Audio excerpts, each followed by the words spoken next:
rolling and in the air again. Good shit, Bitcoin. It's been a bit of a while, boys, since the second episode, but we've made it back again. Welcome back, Jesse and Lazarus. G'day. Lots happened in the Bitcoin space in the world. Lot has happened. Well, yeah, lots is happening in the world. Yeah. It's not just in the Bitcoin space. Yes, It's hard to keep up with. I know. And the thing that's been on my mind the most is this stupid another war going on that we're all paying for and everybody's paying for again via inflation. Yep. That we're just all funding. All wars are banker wars, and here we go with again another one. Yep. And it's frustrating because, you know, there's so much death, there's so much misery, and it could be avoided, but it's not. In fact, it seems like it's desired. Yeah, well, a lot of people profit from it. That's the problem. So many people profit from it. So many companies. There's basically 4 or 5 companies that always profit so much from any war. You mean a specific set where their stock has gapped up in the last couple of weeks? Yeah, well, that's right. As soon as the Hamas invasion happened, stock prices for these major corporations jumped. And the 5 major corporations are Lockheed Martin, Boeing, General Dynamics, Raytheon, and Northrop Grumman. I think Raytheon is now RTX. That's their ticker, yeah. Yeah, but you know, why can they just print money out of nothing and then just funnel it to all their buddies in these corporations, and then just kill people? And not only the death of the people, but the environment suffers so badly. Like, you look at Palestine from the air, it's like devastated. And then, of course, there's profit by the Blackwaters and those companies who come in and rebuild. They profit massively as well. Yeah, for all the rebuilding contracts that BlackRock's getting for rebuilding Ukraine, they'll be there to lend the helping hand in Palestine. We were pretty prescient. I think one of the wrap-ups after the last episode was that they're backed into a corner financially. The debt position, especially the US, but also Europe and most other first world nations, the interest expense is starting to outpace the amount of funds they can bring in from their own tax base. So their debt is going to get bigger and bigger. They've got Jubilee as an option, which no one's going to settle for. They've got debasing the currency further, which is the Bitcoiner thesis that they're going to print their way out of this damage, or they can escalate tensions and do whatever the heck they want if they've got a justified crisis. So crisis is their incentive now. Yeah. Because they can come up with all sorts of temporary or not so temporary rules, which I believe Jesse's going to walk us through quite a chunk of them that are about to hit the. Yeah, we'll see. And I think this there's this central thing of, I guess, war and money printing, but then there's a thousand things around that. There's a whole solar system, a whole galaxy, centralized around the idea of fiat currency and what that facilitates and what things benefit from that. But the thing that really irks me, and I don't know if it's just the US system, is how Congress members can invest in war companies like Boeing and things like that. Like, they should not be allowed to invest in those companies, or probably any companies where they're making decisions on policy. Any policy decisions on the who's going to be using which missiles for the war, and then what was I going to say? It's just gross conflicts of interest, isn't there? Yep. It's just gross. And war should be the worst thing in humanity, really. It's the worst thing that can really happen to a species like us, is war. That to me is the bottom of the absolute very bottom. Should be the last, the last option on the table, but it's one of the most inefficient things we can get up to. Literally, it's just destruction. There's nothing creative that comes out of war Yeah. unless you've got a really clear picture as to who the enemy is, which I wouldn't say that's been the case for any war in the last century. You know, everything is nuanced, yet these powers that be love just sticking their nose in other people's business. And, you know, the tension in Israel and Palestine, I am not qualified to comment because it is so complex. It's so complicated. It's very complex and very ancient. I actually spent a few months in Israel back in the early 90s, and it was very similar then. There was invasions. You know, something happened while I was there. We went on a little excursion out for the day, and not far from where we'd been, there was a slaughter of 15 people, Israeli people that had just been killed just down the road from us. But that's just normal life for them. That's just been going on, and so then there's retaliation, and then there's retaliation, and then there's retaliation on both sides. It's very complex, and that's one thing. But the ability to fund endless wars is something that we actually have the power to stop now. We have a financial system that is basically backed by war or financed, or it basically is the consensus of our financial ledgers is basically war now. It's enforced by violence, yeah. It's enforced by violence. And now there's an alternative in Bitcoin, which is actually just enforced, and the consensus is via mathematics and physics. Everyone needs to really make a decision here, because there is a solution for us to actually defund war, make it unaffordable.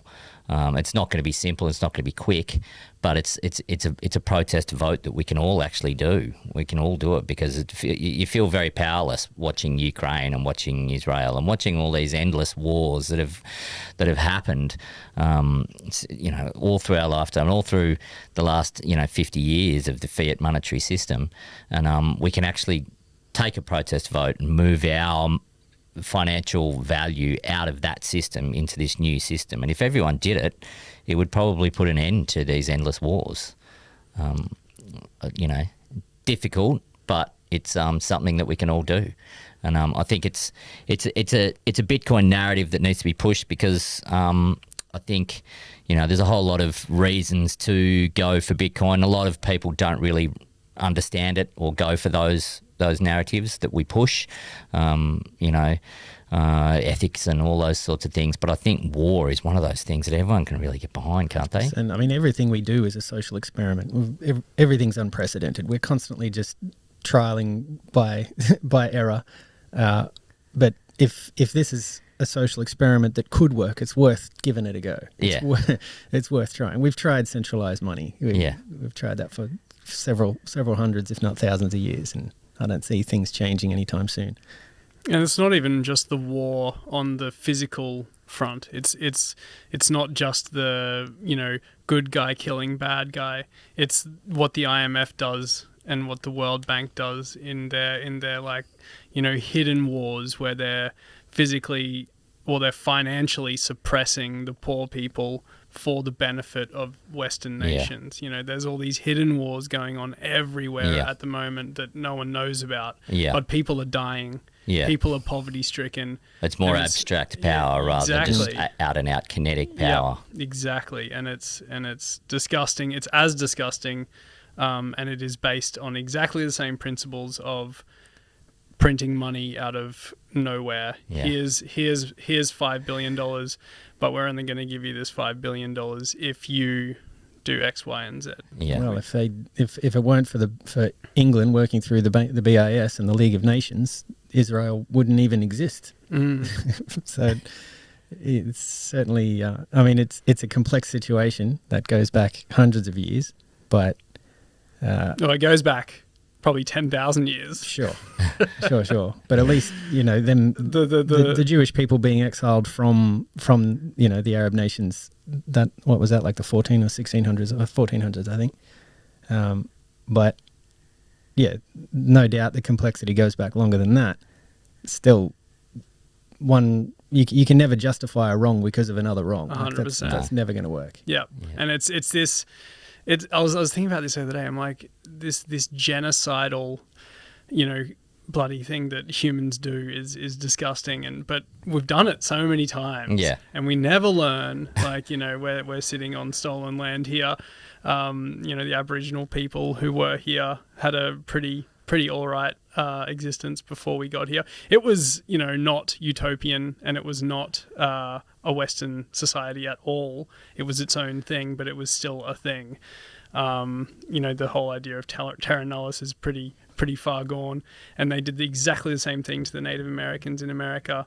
The ironic thing is where the oppressor becomes oppressed. So I spent some time in New Caledonia as well, and the natives who are pissed off with the French, they're called the Kanaks, and the Kanaks are actually oppressors of a previous race that was already on the New Caledonian Islands.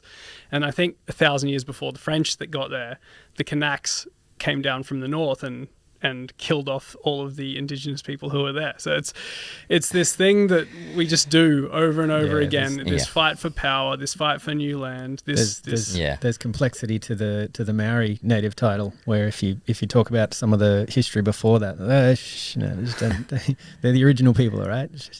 Yeah. Hopefully we can get to that place that Nikola Tesla talked about, where instead of this gross physical kinetic warfare that we're having across the planet, which is so destructive to people and land and the environment and everything and everyone, that we move to warfare being kind of fought by just electricity, which is what he foresaw, almost 100 years ago.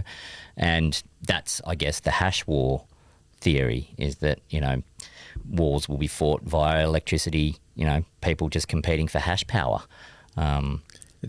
It's an extension of a resource war still. So let's hope this is a pinhole that we can, like a black hole, we can come out the other side after spaghettification and rebuild something without the actual war part. We can just be cooperative because we're all speaking the same language of value. Yeah, well, that's right. If all of our incentives are aligned, what does that mean? And if our monetary system is not stealing from us, what does that mean? And if endless wars are unaffordable, what does that mean? Yep. And if everyone's on the same monetary standard, if we're not like playing silly buggers with exchange rates and things like that, and any sanctions on different countries for trade, or the US is like everyone's slowly moved to the US dollar, and then Russia decides that they want to do X, and then the US is like, oh no, you don't have that money anymore. That seems pretty wild. But if everyone moved to a single standard, and everyone was using the same money, everyone was saving in the same money, no one's value was increasing exponentially while other people are suffering in hyperinflation. It's just a fairer world. Yeah. Let's hope it would mean that, often non-elected bureaucratic political bodies couldn't force rules that benefit them and throw us all under the bus, which is the trend that seems to be happening right now. Yeah. Yeah. Hopefully Bitcoin's one of those things that can keep governments in checks and balances. It's the fiat money system which just allows them to do whatever the fuck they want. Yep. And it's just got to be stopped. It really does. It's just got to be stopped. Fiat money was invented for war. Yeah. That's was the war bonds in the Second World War, wasn't it? Yeah. World War One. Was it World War One? Yeah, they ran a story in the Financial Times saying that the war bonds were a complete success. They've got enough money to go to war. They just completely printed the money. It made the Depression of the 20s so much worse because of how much they devalued the currency by just making it up to go to war. And, it took over 100 years for the Financial Times to actually walk that statement back. Oh, sorry, we just went with what they told us. Yeah. Could have completely changed. There's arguments to suggest that World War II wouldn't have been what it was if it weren't for World War I and Germany being forced to pay those reparations. So yeah, it's a very complex system, but when you've got anyone with undue power pushing knobs and dials as they see fit, it's an untold opportunity cost. You've no idea whether or not any government initiative is justified because you can't see the parallel world where that initiative didn't exist. Yep. Yeah. Yeah, look, I did a bit of research on the whole thing, and I came across the Watson Institute for International and Public Affairs, which is at Brown University in Providence, Rhode Island, and they've put out a couple of papers, and the first one I came across was called Profits of War, Corporate Beneficiaries in the Post-9/11 Pentagon Spending Surge. And apparently Pentagon spending has totaled over $14 trillion since the start of the war in Afghanistan, with 1/3 to 1/2 of the total going to military contractors.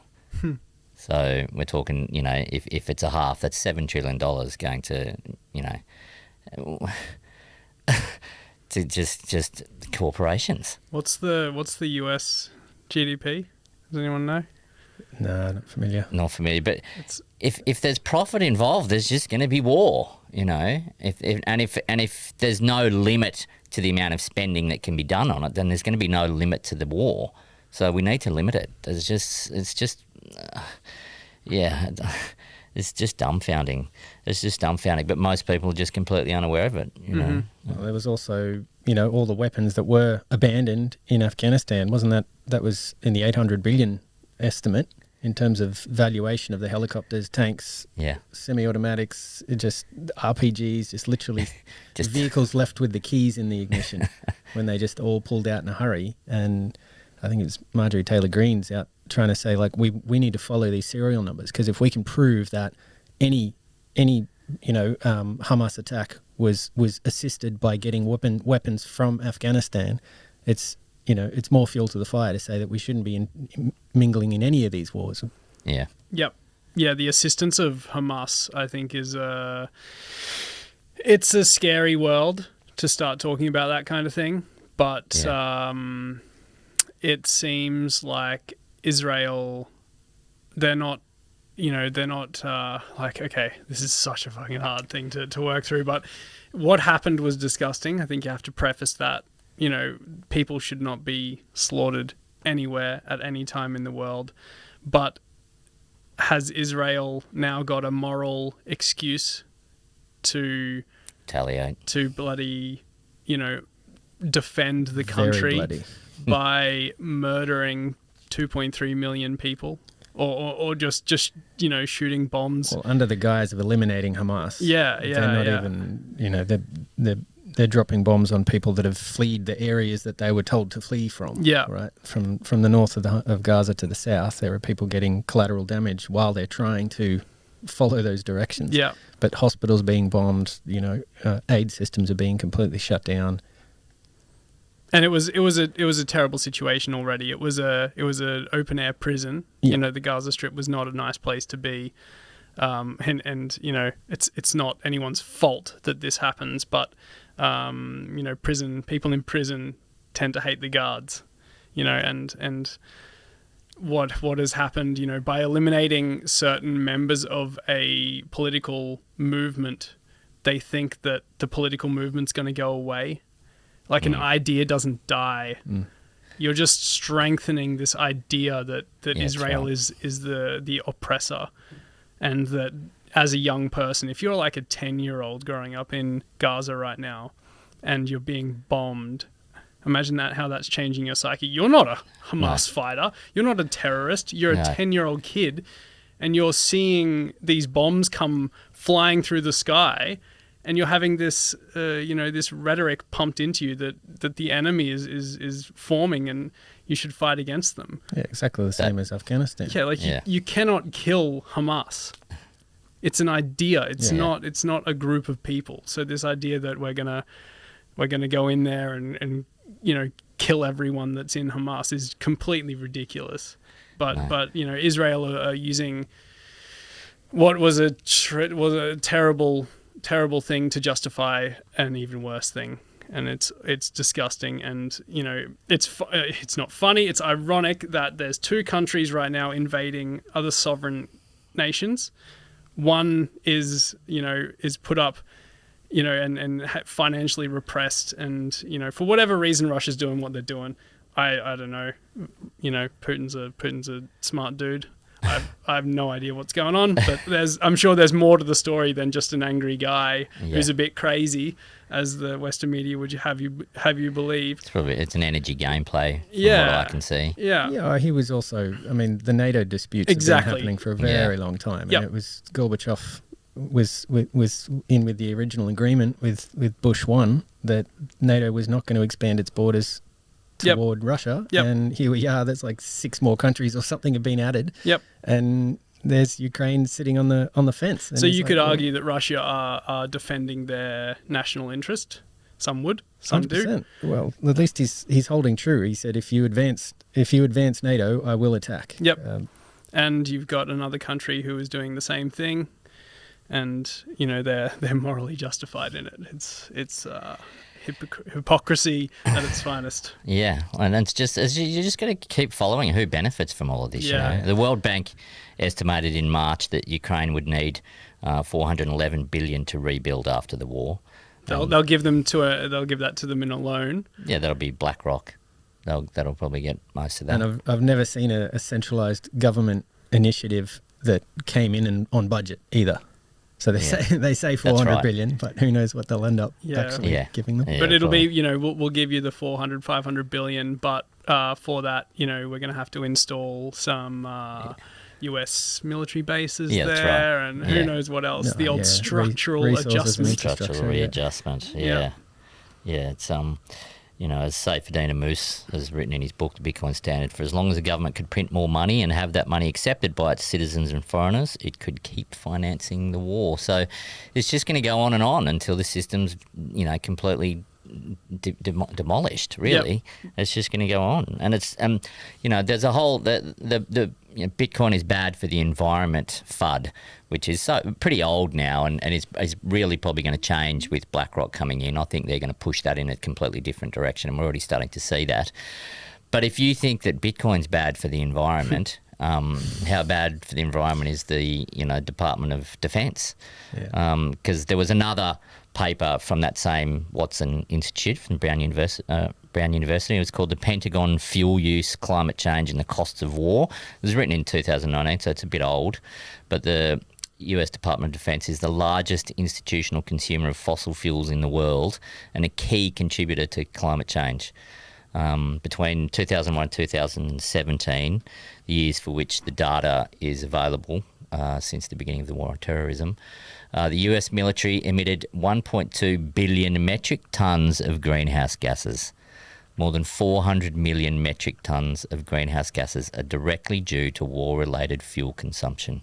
So, Yep. And people say the Bitcoin's bad for the environment. Yeah, and then you got everyone else bolstering their troops to try and protect themselves against, the biggest bully in the room. So Russia's burning diesel in all their tanks. China's got, a massive army of tanks and ships.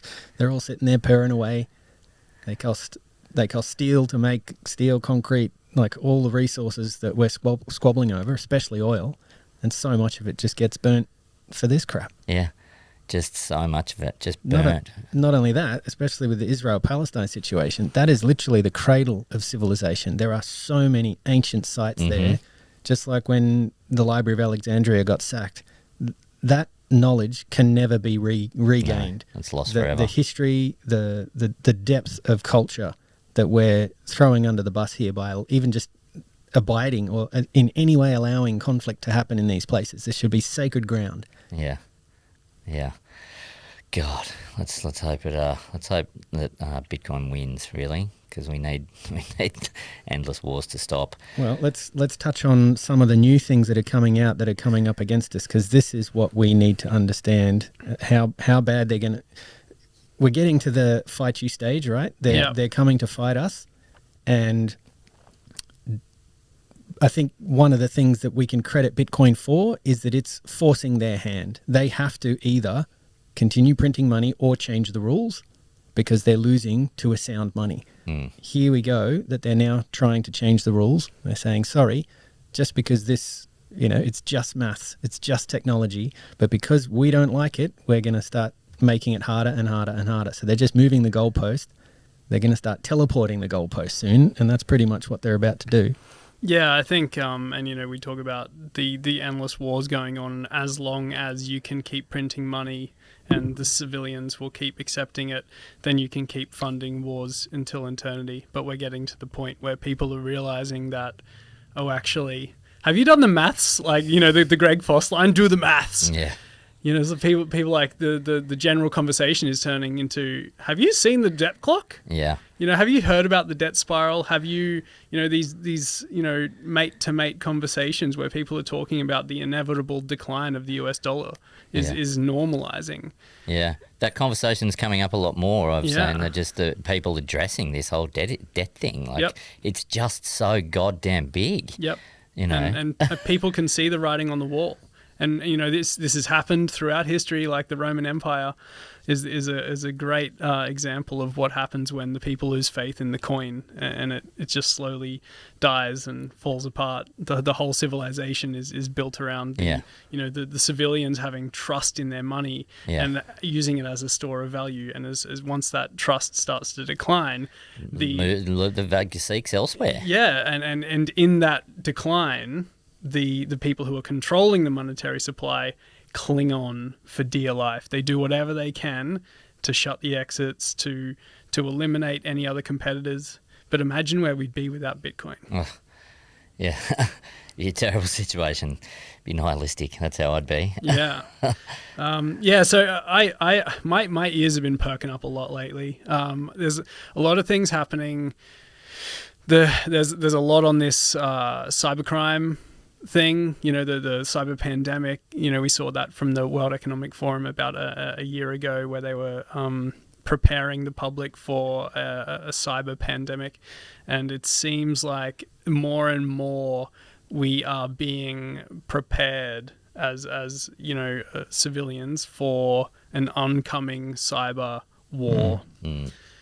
And whether or not that is actually a problem, or whether we're just being, you know, we're being fed a certain rhetoric which induces fear, supports other narratives, things like that. You know, I don't know, but it's got me curious. The most interesting thing that I've seen lately is the Microsoft deal with Australia. Cyber Shield. The Cyber Shield. I saw this and I initially read the headline and I was like, you know, that's strange. Can I opt out of this as a taxpayer? I thought Australia was paying $5 billion for Microsoft to build a cyber shield.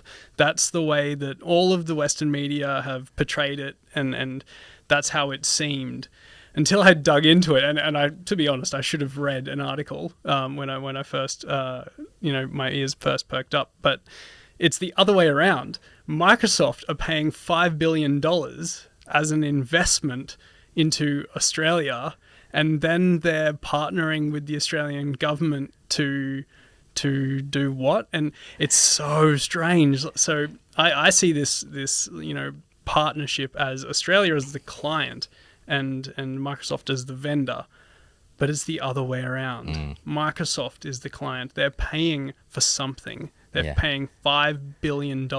And from what I can see, they're getting a couple of data centers, which doesn't make sense, because if you're putting a data center anywhere in the world, why would you put it in Australia? You know, energy is pretty expensive here. And, you know, it's really, really hot and the air is extremely corrosive. So, you know, if you're looking around the world for a spot to put a data center, it's not exactly pristine. Yeah. Is there any details on what they're actually trying to achieve with this cyber shield? Like how they're, what are they? How are they trying to? Have they outlined anything? I cannot see what the return on investment for Microsoft is. But the actual product, what does the product do? Yeah. Well, there's a lot about how it will benefit Australia and Australians, but why is Microsoft paying money to benefit Australia and Australians? Yeah, it could take a long time before we find the truth out about that. But is it like a firewall concept? Like it's internet security, right? It's internet security, but why is Microsoft paying for Australia's internet security? I think, as Lazarus said before this show started, it's got to be data, doesn't it? It's got to be, you know, just data farming. Yeah, it has to be data farming. I mean, we know data is one of the new oils, right? And they need it for their AI. They've already got AI models trained on everything we've given them, you know, through all of our smart devices. I don't think anyone understands the wave of propaganda that's probably about to be coming out of these systems. They've got enough information to tailor propaganda to specific classes of people And I think that's happening already. The amount of issues of late where certain groups of people just seem to swing so far one side to the other, and it does bifurcate society. Whether or not you thought you should or shouldn't get a vaccine, or be forced to get a vaccine, was the issue. Whether or not you should vote yes or no in the referendum, it seems to be intentionally structured in a way that the people that fall one way or the other become extremists in that view. And I think that's the purpose behind a lot of the reasons why they present these types of things. They want that division. They want us, splitting up our families. They want us arguing with each other. So we're not paying attention to the deals they're making with Microsoft, or the FinCEN restrictions coming in. This bullcrap in England where you can't. What are they going to say? You can't. You're not going to be able to post anything online if it's deemed to be derogatory in any way, or that sort of thing. In Canada, you can't post anything about the news. You can't say anything about politics on social media. In a month, we've had, I think, 4. It's like the AUKUS. Is Canada part of AUKUS? Oh, I'm not sure. Either way, it's like, all of the major Western countries have introduced new regulation that is directly targeting crypto. So Canada have got Canada's not really directly at crypto, but it's a censorship based around podcasts and information sharing. So that's pretty shit. Then America's got their FinCEN thing, which is an attack on Bitcoin. That is that's a pretty direct attack on Bitcoin. It's I guess for anyone not paying attention, it's new regulation. It's anti-money laundering regulation, and that is, if you look through a lot of the documents, that's the narrative. It's like to stop money laundering, stop crime, but seems like a narrative to hide the true nature. Screen. Yeah, so they're going to limit our access to freedom-giving technology because they're protecting us from the evil people. Yeah. So that FinCEN thing, that's basically to do with mixing, isn't it? Is it? Well, it's obfuscation of transactions. Any obfuscation of transactions. So even a normal Bitcoin transaction could be classed as criminal under this FinCEN regulation. The UK are introducing new anti-money laundering laws at the moment. And where are we go? I got some, this is from the www.gov.uk. They're saying that, crypto assets are now increasingly being used by criminals to move and launder the profits of various crimes, including drugs, fraud, and money laundering. There is also an increased risk that crypto assets are being exploited to raise and move funds for terrorist activities. Intervention is required to facilitate faster and more efficient processes for the seizure of crypto assets and to ensure that these assets can be recovered. That is, seizing and confiscating assets acquired by the individuals as a result of the crime. There's a whole lot of legislative reform going on, under the hood at the moment and the UK have also introduced that. Actually, let's just touch on the fact that is completely wrong, because what they're saying is that cryptocurrencies are, all about crime and funding terrorists. Because fiat money's never done that, has it? No. It's completely innocent. There's an article which was done by Cointelegraph called "Debunking the Myth of Cryptocurrency Money Laundering." Debunking the myth. Cryptocurrency used for criminal activity. That is the myth that they're debunking. And the all-time high of a crypto illegal activity or crypto transactions that involved illegal activity was 0.24%, which pales in comparison to the 2 trillion laundered through the traditional financial system, which was 5% of the global GDP. There was that Wall Street Journal article that came out during the week saying that the Hamas, that terrorists were funded primarily through Bitcoin and crypto. And it was something like... It was grossly 99% overestimated. That was something like $2,700 worth or something. Was the only one they were swinging that off. Yeah, and yet they were calling it like 99% more than that or something. There was some huge amount of over. But no retraction, no apology. Wall Street Journal, just misreporting again on Bitcoin.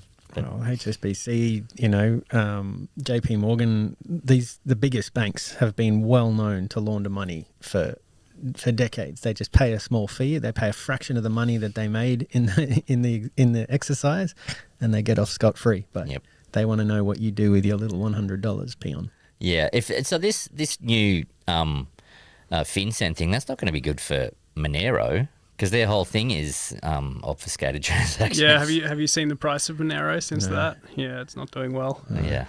Yeah, it's not ideal. And whether I'm not sure if the FinCEN thing has actually been passed through the Senate or what their process is over there, or whether it's just been introduced and now we go into the real battle.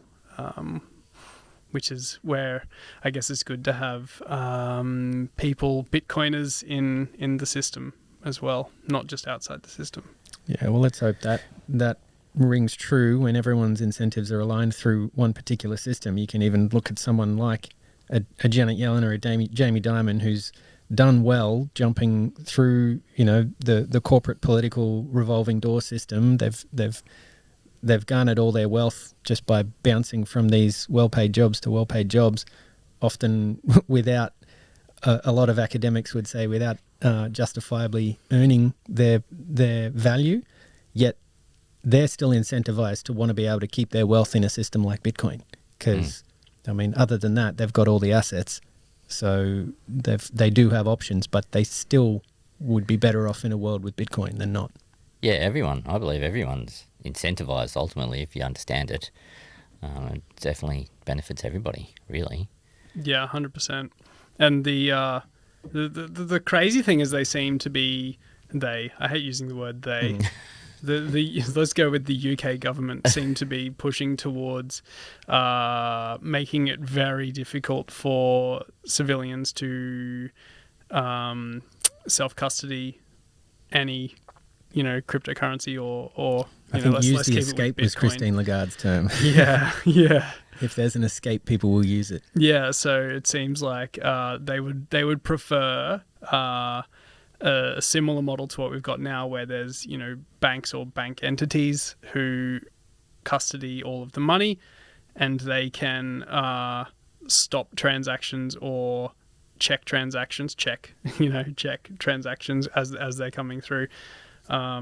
And there's a company called the Financial Conduct Authority, which is the fca.org.uk, and they are setting out expectations for UK crypto asset businesses complying with this thing called the travel rule, which is a newly implemented regulation where they are looking at the origin of the transaction, the end of the transaction. So say, Laz sends some money to me and I'm in the UK and we're using an exchange, we're not going peer-to-peer because I can't get access to a peer-to-peer Bitcoin in the UK.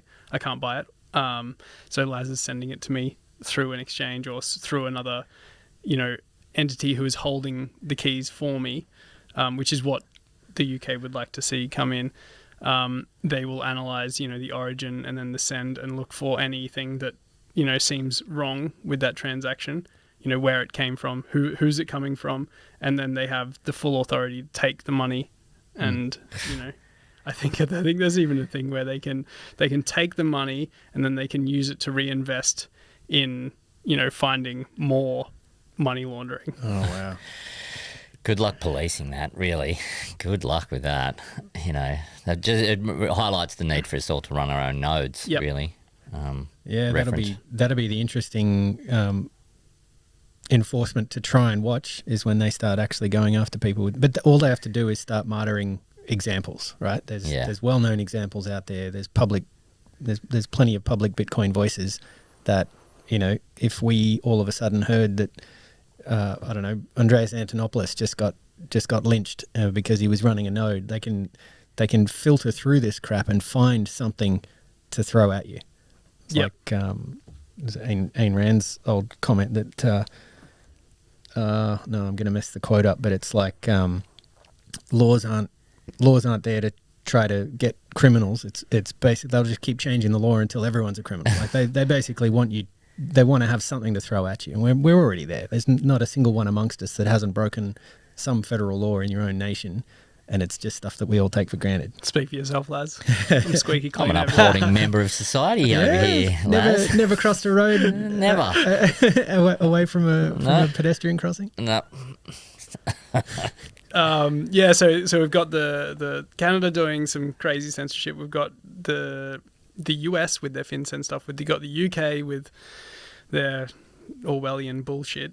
Who knows what Microsoft is actually doing? It feels very Orwellian too. And maybe there's some,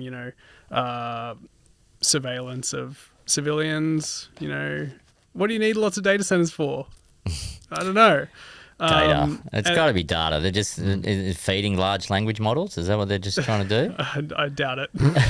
I think I'm sure that's one of the applications. $5 billion doesn't you can't get in return on investment with language models. Is it a land grab? Is they just trying to get land? If they're building data centers, is it a land grab? He's already grabbing land. Gates has been swooping up all the American farmland. I don't know if he's buying Aussie stuff, but you wouldn't need a lot of land for a data center, so yeah, I doubt that's the play. But now we've got Australia as well doing the crypto regulation play. Yay. So 16th of October, they submitted a proposal paper which outlines a proposal, funnily enough, to regulate the crypto sector. And to be honest, it's probably better than the FinCEN stuff, and it's better than the UK stuff. It seems more open, but a lot of the rhetoric inside the proposal is to align with other international entities. So I wouldn't be surprised if, as we move forward, it moves to a more kind of constricted, horrible thing. But be interesting to know if any of the blokes and any of the people in the Bitcoin industry body in Australia have been involved in that process, or at least trying to talk to some of those people, because it might be an interesting interview if we can put the call out on the Sydney group. Yeah, well, the first thing that they're doing is they're introducing a you have to qualify for an Australian financial services license now as a crypto exchange, which means the exchanges or brokers must hold more than 5 million in aggregate on their platform, or more than 1,500 for any individual customer. So it's really interesting. They're not incentivizing, the Swan model, which is, buy your stuff here and then self-custody. They're actually incentivizing exchanges to hold customers, keys. And those figures are so arbitrary. Yeah, so random. It's obviously old stuff from ages ago, but that's going to take out all of the small little exchanges that are running. You got to be a big player, otherwise go home. You go home. Like you won't be able to get a license. Yeah, and if you don't have a license, you can't be an exchange. All this nation state kind of attack, you would call it, on Bitcoin and crypto, kind of shows us just how important game theory is probably going to be in the long run. Because if we see nations that really embrace it and really go, well, look, this is a revolution here. This is actually good for everybody. It's good for our nation. It's good for our people. It's good for the whole world. And then they start to zoom ahead on the global stage, and everybody else falls behind. So hopefully game theory, really starts to play out as we're all watching El Salvador. Come on, Argentina. Yeah, unfortunately, Malay didn't get the votes he needed in the recent election, did he? So what happens now? He's going to a runoff. Yeah, he goes to a runoff. He could still get it. Yeah, he can still win. But the ironic part is that he's going up against the guy who's like the exact opposite. Yeah, he's the finance minister, right? So surely the entire populace would go, well, how have we been doing the last couple of years? Oh my God. Yeah, but he's just introduced like a whole bunch of fiat money, helicopter money to try and get the votes. Like I think they just eliminated taxes. Income tax is zero now.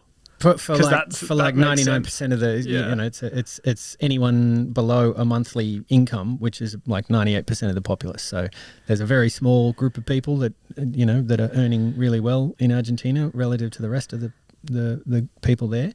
they'll still have to pay income tax, but everyone else, it's like, yeah, sure, start doing out helicopter money. But surely that's just going to make everyone That's else in worse. the world just go, so if they don't really need the taxes, how else? So how else if are they're they not doing if it? they're not if raising revenue from taxes isn't how they're financing their country, then it must be from monetary printing.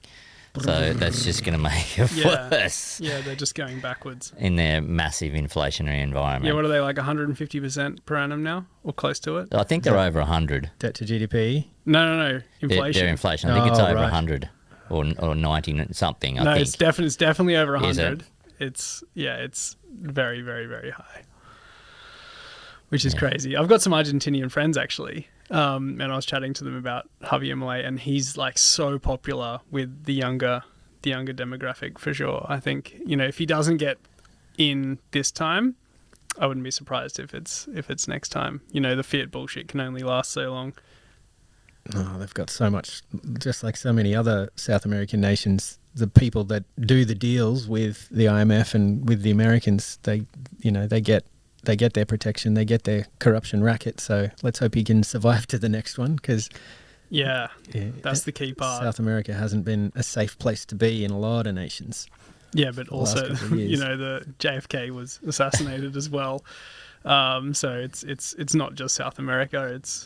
There's lots of places where great leaders are killed because they don't toe the line. Yeah, it's Argentina's a big nation. There, they where are they? G20, the G11. Where are they? Not actually sure. Yeah, they're pretty big. So if a populist popular leader gets in and pushes the Bitcoin narrative in a big country like that, and they do well because they will. Because it's hard have to money. think Venezuela would follow suit, and they're also a big country. Yeah, probably most of South America. Compared to El Salvador, Argentina's massive. Massive, yeah. It's Much big bigger. game, yeah. I was thinking about what actually happens if Javier Milei gets in, and I feel like with the presidential electoral cycles, like the 3 or 4 years or whatever it is, I feel like he wouldn't have the time to actually change things enough where by the time the next election cycle rolls around, you could actually justify what he's done, which is such a shame. Especially if it caused turmoil as well. Because it definitely will. Yeah. Like, they have huge debts to the IMF. Like, El Salvador had some debts, but not the same situation as Argentina. Their inflation is 150%. You can't just, Yeah. You can't force the swap hard currency. money. Yeah, like tomorrow, like the actual process of how you would do that, and then say you as a government, you're like, okay, let's move to the dollar. Like straight away, you're market selling like all of the peso straight away. Well, he's been telling his nation to do that anyway. Yeah. They're actually trying to blame him for the devaluation of the currency of late, because he's there going, don't hold this crap. Why would you? But He's just trying to educate them. He is saying he would dollarize, isn't he? Yeah, to the Yeah. US dollar. But Yeah. he's a massive Bitcoiner. So Yeah, he basically said he'd make it, not make it legal tender where everyone has to, but just make it an option. Just Yeah. open slather. Anyone can do what they want, basically. Yeah. And Yeah. most people would choose the American dollar, Yeah. but if you've got access to hedge, most people, a lot of people would understand that. But, I love that in the face of all of this craziness and all of this financial and governmental controls, the Bitcoin network just keeps plodding on. And, price-wise, we just had a massive 15% jump the other day, which was delightful. But in real life, things are happening. Like, Byron Bay, where we are, is a small town, and we've now got a Mexican place which is accepting Bitcoin, Count it. which Yeah. it's the best. That's Just to great. go in there and get some beers, have a few tacos. So good, so quick. Yeah, and then get the Lightning wallet out, Yeah. send it across. Done. Yeah, same with Lulu's Cafe in Marlon. That was Yeah, fun. and so it's like more and more every time, and it seems like every time you meet an altcoiner, all you have to do is get your Lightning wallet out and send them some money, and they're like, oh, it works, and it's free, and it's cheap and easy. It's Yeah, and we've just had all those, conference season all over the world. We had the Pacific Bitcoin Amsterdam conference, one going on in Indonesia at the moment. They had the was it the not Baltic honey badger or something? Yeah, Like, the Miami Bitcoin as well. yeah, they all just went through, and there's a whole lot of stuff come. It's just constantly growing and building. That the metric of the price is a very important one, of course, because it's what brings people's interest to the network. But the network itself is hash prices, hash rates at all time high. It's Yep. just it's never been. It's only growing from strength to strength. Yep.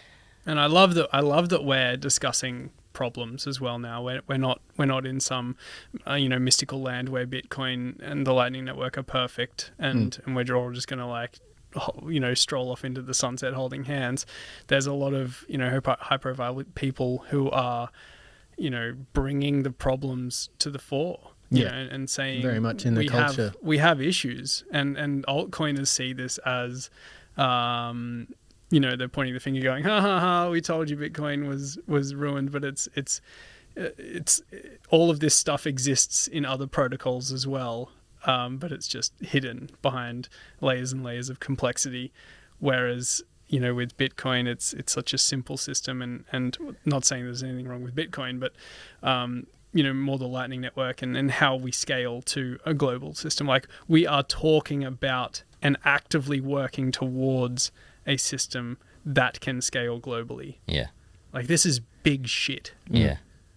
100%. It's never been anything close to this before. Any type of global by nature technology that can actually service as a money. And I think we'll still need physical monies, right? Internets can go down for any reason.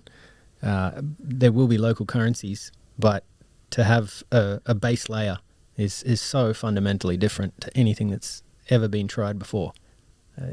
Even if it was adopted by every nation overnight, it would take decades for the ramifications of that efficiency gain to play out. So we're a long way away. We're very early.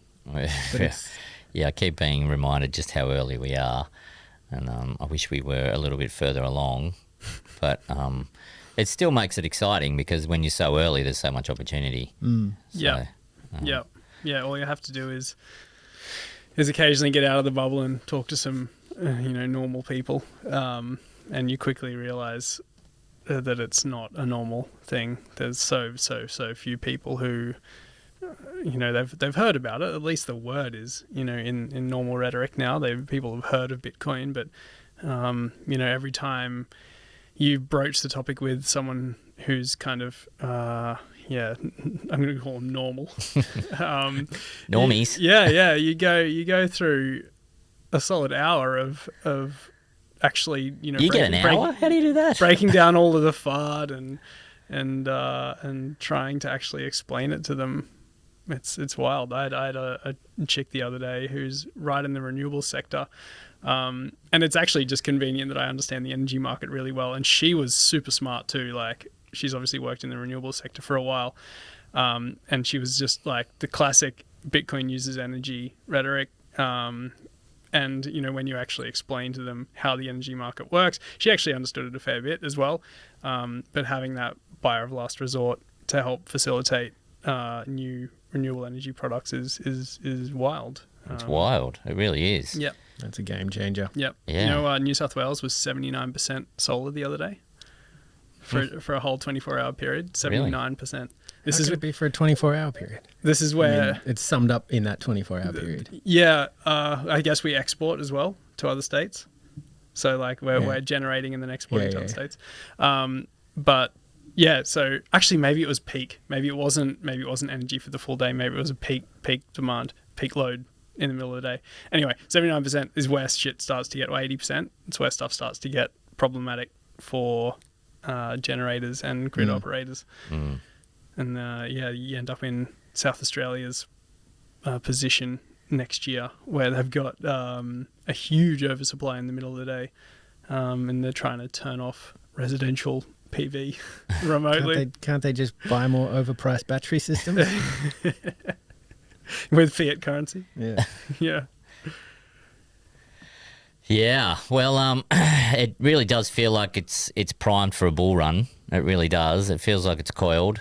I've said that before and it hasn't. It's a psyop. Psyop. BlackRock's a psyop. They're going to pull the rug. Well, we all think that it looks like it's going to go ahead. You've got to be prepared that it won't. Yeah. You have to. And even if it does go ahead, it could still dive after that, just because we don't know the extent to which they can pull strings and knobs and dials and play funny games in futures markets and all sorts of nonsense. The market will remain irrational for longer than most of us can stay solvent. And that might mean whipsaws like the price of gold in the Weimar. Like, it can go up 300% before it comes back down 280. And if people aren't expecting that, they'll be buying at the top and they'll be selling at the bottom, just like the masses do over and over again every cycle. So don't even look for short term. This is a long term, game changing thesis. Start with a small amount of exposure, be continual. If you're going to get Bitcoin, buy it to spend, but replace that. So long as, it's the one thing that Pete McCormack has probably said that's stood the test of time. Always try to make sure you've got slightly more Bitcoin this month than last month. Yeah. Doesn't matter how much that is, just constantly try to make it more. So you can still spend Bitcoin in that model. That gets the coins out there in the circular economies. Yeah, spend and replace. If we've seen the big jumps in price in the last couple of weeks on rumours, basically, or the big one that we saw a couple of days ago where it jumped, 15% or whatever it was, 14%, was just because the ticker, the BlackRock ETF ticker, came out on their site or someone's site. No, that was apparently it was an IBTC. intern actually releasing a statement on a Twitter account that was then retracted, but it reappeared though, didn't it? Well, no, the ticker symbol's been done since then. So the ticker symbol for that, for BlackRock and for Cathy Wood, ARK Invest, those two ticker symbols have shown up in the databases and deleted and come back again. So people are preparing for it. People are preparing for it. Some people are making a shitload of money right now, though. Yeah. If you're the one who is, moving the market like sitting that. next to the intern, let's say, who released that article, or the guy sitting next to the person who's updating these tickers. Like, come on, guys, you're taking the piss. Yeah, the dude gets sent to prison in the States because he posted a tweet during the Hillary election saying that you can vote for Hillary using this text SMS number. It's like a lie, but there was a baited comment saying that if you're dumb enough to fall for this, you're probably dumb enough to believe that Hillary should win. But he's got sentenced for it. So Wow. you've really got to watch what you're saying online. They'll come after us for a joke like that. Yet there's people behind the wall placing multi-billion-dollar financial market manipulation, and no one's going to prison. Oh, it was the intern. Yeah, I just think that no one's really ready for, or some people are, but most people aren't really ready for what's going to happen if and when an ETF comes along, because obviously there's institutional demand. It makes it so much easier for them, and this thing is just so scarce. Most people have no concept of absolute scarcity. Yep. It's such a new thing for our brain that we just don't have a concept of it. And once that concept really takes a hold, institutions are going to be demanding this thing, and we really could wake up to a double in price really quickly. And as you say, Laz, it'll go up, it'll bounce up massively, and then, as we know, it'll probably come right back down again. Well, they've told us that these cyber attacks are going to come. What better time to do it than after they've just amassed a huge position in Bitcoin? So I don't trust them. I mean, the optimist in me is like, yeah, sure, bring them in, bit of money, that'll do. It might go on a holiday once. But BlackRock is not exactly a company with a moral compass. They do dodgy stuff.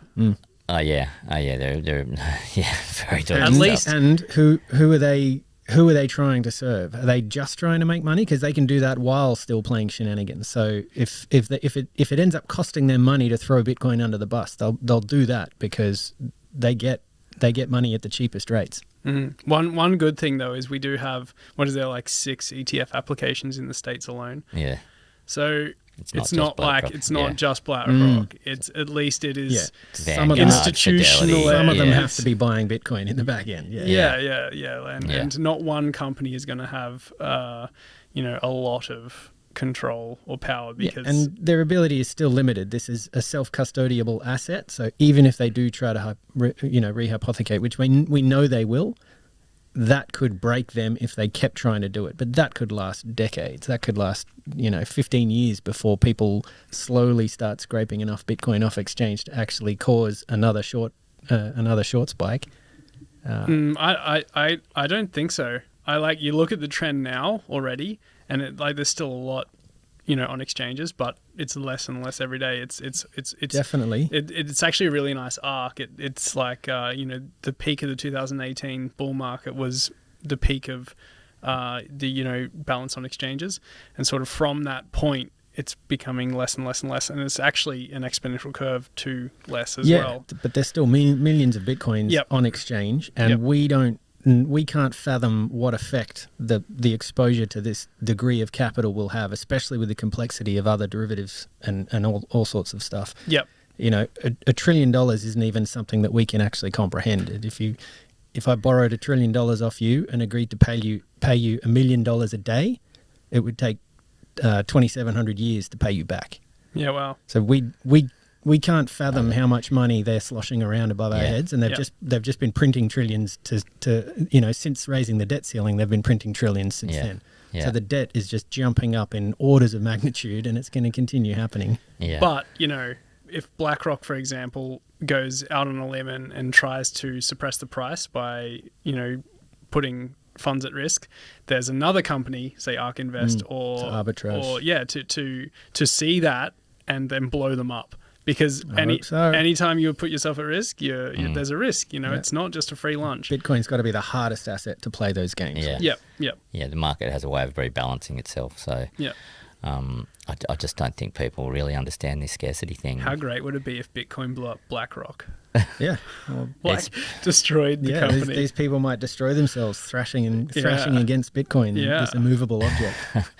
Well, the thing to take note is that BlackRock's never getting my Bitcoin, and they're probably never going to get yours, and they're probably never going to get most of real Bitcoin as Bitcoin. And that's custodied. It's taken away, and it's just not an option. And the more people that grasp that concept and take custody, the more difficult it is for the BlackRocks and stuff to win. The sooner these wars can get defunded. Yeah, exactly. 100% agree. Self-custody is a beautiful thing, and it can be confronting for people, as you move into the Bitcoin space, and as everyone's telling you to take self-custody, and you're stuck in the fiat mindset of, I'm not responsible enough to hold my funds. Like, what if I lose the password? I can just ring the bank and they'll tell me what the password is.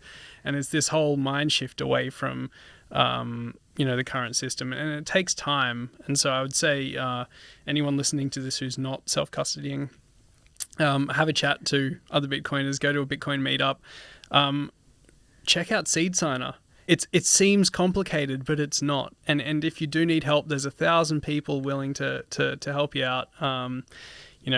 Try to maybe get help with someone who's face to face, not someone who's online or something like that. You might get some nefarious actor. But even failing that, the online resources are amazing. Yes, true. Type in YouTube, type Seed Signer into YouTube, and you'll get walkthroughs, guides explaining what it is, how it works, how to use it. Yeah, and it's not that complicated. It's not that difficult. If you can learn, if you can go from a completely analog system and all of a sudden we're all browsing the internet and using emails and doing all those things, surely we can transition to this new thing as well, because it's just as complicated. It's not that difficult. Either way, the bulk of financial transactions moving forward, the vast majority will be digital. It's whether or not we own our own rights to it, or whether or not they get to dictate every single step of the way. That's the two options. Yeah. Bitcoin or slavery. Know what I choose. There's a T-shirt in that. It's not mine. It seems like a good place to leave it. Yeah. We've hit the hour mark, so thanks, Laz. Thanks, Jesse. Thanks, Captain. Let's do it again. Yeah, I love being up in this ship. It's so peaceful up here. It's so nice. It's so nice. It's actually really windy today and rainy, blowing around all over the shop. We're above it all. Yeah, that's right. Stay humble and stack the balloon's looking bigger, right? The hopium's working. 15% right? bigger. That's why we're up so high. Hopium. All right. See you guys.